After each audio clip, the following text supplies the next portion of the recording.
भक्तों राम राम, राधे श्याम। भक्ति भाव विद रेणु रस्तोगी चैनल में मैं आपका स्वागत करती हूं। तो जिनका आज जन्मदिन है उन सभी को हार्दिक शुभकामनाएं। जिनकी मैरिज एनिवर्सरी है उन सभी को भी हार्दिक शुभकामनाएं। तो आशा करती हूं कि आप सब कुशल मंगल होंगे। तो आप सभी को जन्माष्टमी महोत्सव की, नंद महोत्सव की हार्दिक शुभकामनाएं और बिहारी जी की ओर से ढेरों ढेरों शुभकामनाएं। तो भक्तों आज की वीडियो रहने वाली है कि एकादशी कब है और एकादशी कौन सी एकादशी है। तो सबसे पहले आप एक पीला कपड़ा बिछा लें और पीला कपड़ा बिछाकर अपने लड्डू गोपाल जी को आसन दे दें और आसन देने के बाद उनको यहाँ पधार लें। तो आप एक लड्डू गोपाल जी हैं या कान्हा जी हैं या जुगल जोड़ी सरकार हैं, उनमें से किसी को भी यहाँ पर पधार सकते हैं और साथ में पधार लें गणेश जी को। तो मैं तिल का आसन देकर गणेश जी को पधार दूंगी। तो भक्तों सबसे पहले कर लेंगे हम घट की स्थापना। तो मैंने इसमें गले तक जल लेकर और इसमें एक सिक्का, लौंग और सुपारी, लौंग का जोड़ा और सुपारी डालकर मैंने कलश की स्थापना कर ली और इस पर लगा दिया अशोक के पत्ते और यहाँ पर विराजमान कर लिया है मैंने लक्ष्मी नारायण भगवान जी को और अपने लड्डू गोपाल जी को पधार लिया है।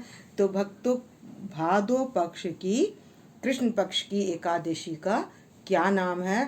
तो अर्जुन को बताते हैं श्री कृष्ण जी कि भादो के पक्ष की जो एकादशी है उसका नाम है अजा एकादशी, जो क्या है जया एकादशी के नाम से भी जानी जाती है।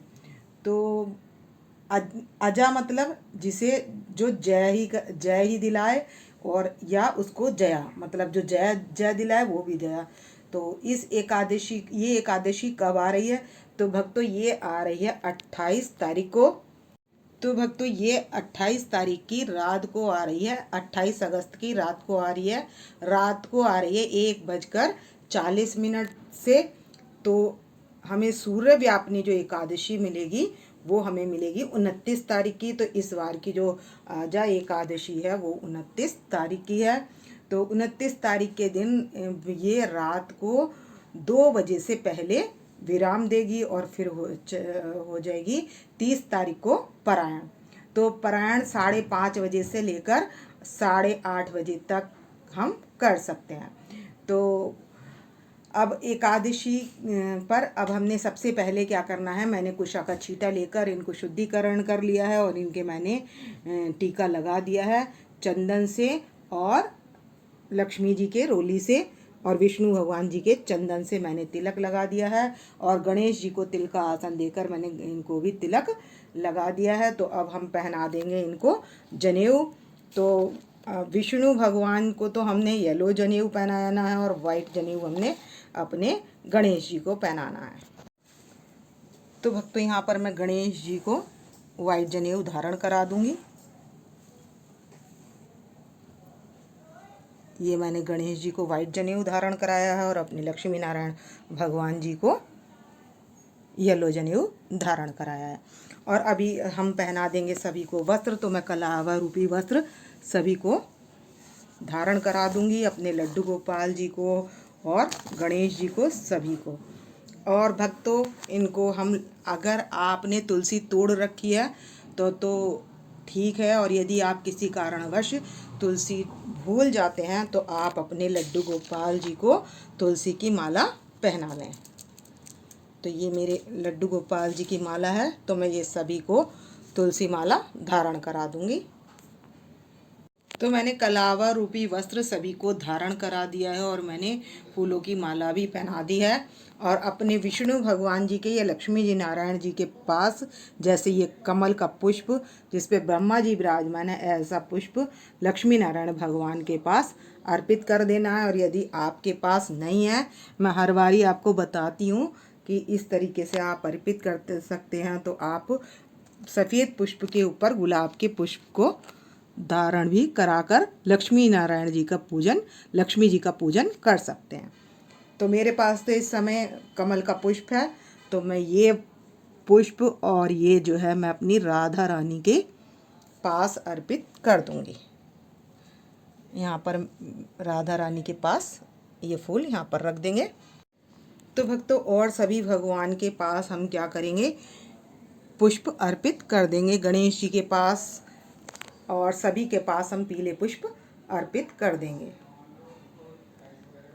तो भक्तों, हमने जोत जला ली है और हमने लक्ष्मी जी को रेड वाला कलावा जो है लक्ष्मी जी की तरफ, और पीला कलावा आपके पास कलरफुल हो तो आप इस तरीके से अपने विष्णु भगवान जी को और लक्ष्मी जी को इस तरीके से धारण करा सकते हैं। और मैंने तो इस बार जो भोग लगाना है, जो फल का भोग लगाऊंगी, तो मैं लाल फल विष्णु लक्ष्मी जी के आगे और पीला फल विष्णु भगवान जी के पास भोग लगाने के लिए रख देंगे। और लड्डू गोपाल जी के पास हम खीरे का भोग लगाएंगे। तो मैं ये खीरा रख दूंगी। और माखन मिश्री का भोग ज़रूर से लगाना है हमने।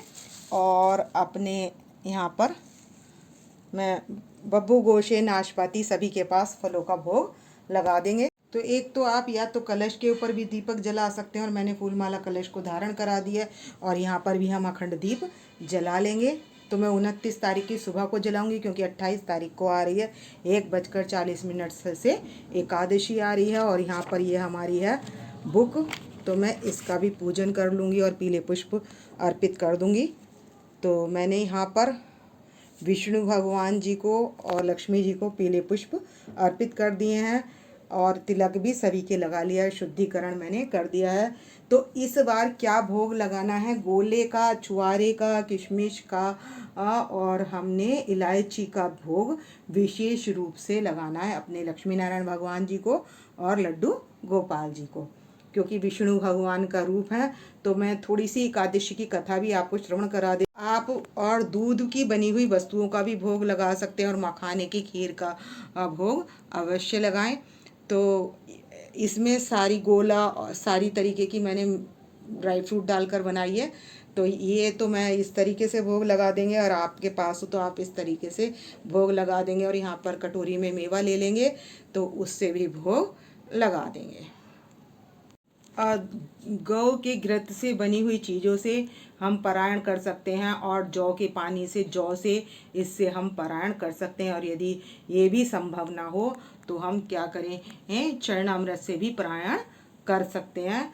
तो ये मैंने पारायण की विधि बता दी। एकादशी के व्रत में दशमी के दिन नियम लिया जाता है, तो आज ही 28 तारीख से शाम से ही हम नियम ले लेंगे और सात्विक भोजन करेंगे।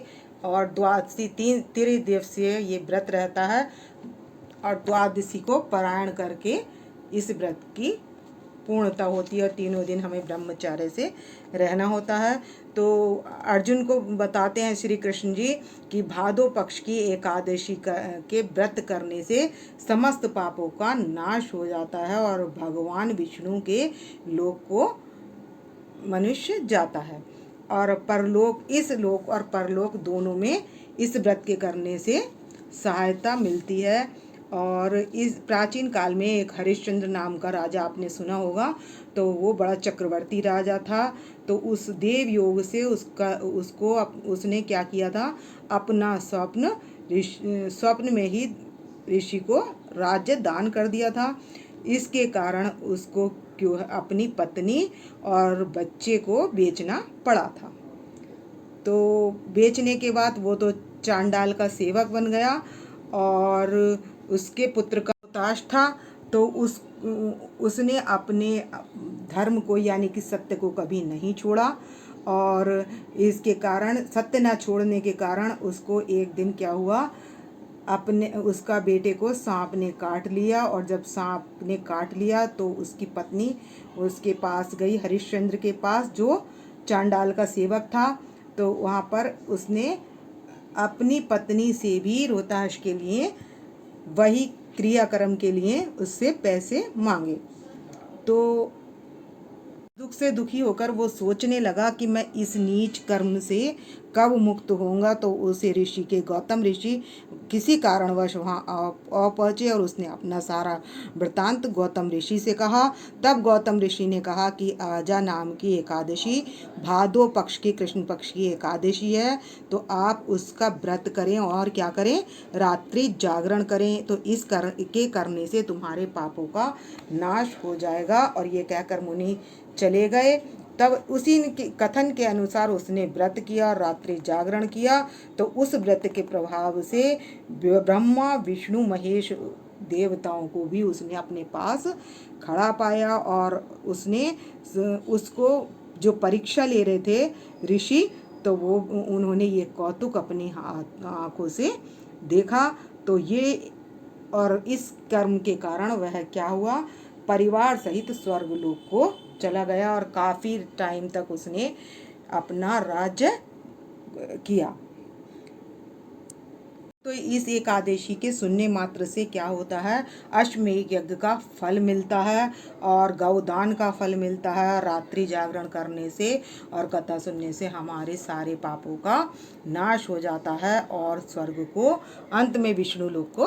तो भक्तों, हमने जो संकल्प करके पैसे लिए थे वो अपने विष्णु भगवान जी के पास या गणेश जी के पास अर्पित कर सकते हैं।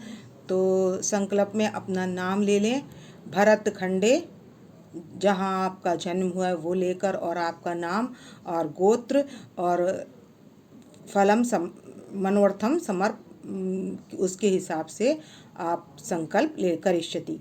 जैसे पुत्र धर्मार्थ के लिए, या आपने जो भी संकल्प लेना है या किसी को अपना देना है, संकल्प लेकर व्रत का पूर्ण किसी को देना है, तो वो भी कहकर आप इनको संकल्प कर सकते हैं। और संकल्प के पैसे आपने गणेश जी के पास या विष्णु भगवान जी के पास रख देने हैं। इन पैसों को ब्राह्मणों को देना है। जो भी ब्राह्मण आप जिमाते हैं, जिनको आप द्वादशी पर भोजन देते हैं, उनको आप ये दक्षिणा दे दें। और यहाँ पर है 26 एकादशियों के नाम, तो ये एकादशियों के नाम ले लें और इसके बाद हम करेंगे।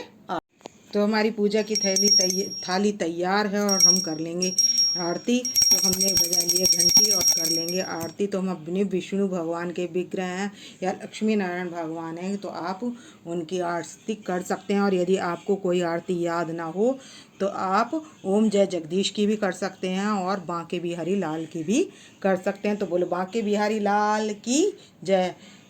बांके बिहारी तेरी आरती गाऊं, हे गिरधर तेरी आरती गाऊं, आरती गाऊं, प्यारे तुमको मनाऊं, हरि चरणों में शीश झुकाऊं, मैं बांके बिहारी तेरी आरती गाऊं, चरणों से निकली है गंगा प्यारी, जिसने सारी धरती तारी, देख युगल छवि बल जाऊं मैं। तो आरती करने के बाद हम शंख के जल से जोत ठंडी कर लेंगे, 3 बार घुमाकर जोत ठंडी कर लेंगे और सभी देवी देवताओं को दे देंगे जोत। और उसके बाद कर लेंगे हम पुष्पांजलि अर्पण करूं, ग्रहण करो महाराज, कृपा दृष्टि अवलोकिए, शरण पड़े की लाज। तो ये पुष्प जो है हम विष्णु भगवान जी के चरणों में अर्पित कर देंगे और उसके बाद क्षमा प्रार्थना कर लेंगे। कर्पूरी गौरम करुणावतारम संसारी सारम भुजगेन्द्रहारम सदा वसंतम हृदयारविंदे भवम भवामी सहितम नमामि। तो भक्तों, इस वीडियो का करूँगी मैं यहीं पर एंड। यदि आपको मेरी वीडियो पसंद आए तो प्लीज़ लाइक करें, सब्सक्राइब करें, शेयर करना ना भूलें। कमेंट्स करके आप अपनी हाज़िरी लगा सकते हैं। और व्रत 29 तारीख को सूर्योदय व्यापनी में हमने रखना है। तो मिलते हैं नेक्स्ट वीडियो में। भक्तों राम राम, राधे श्याम।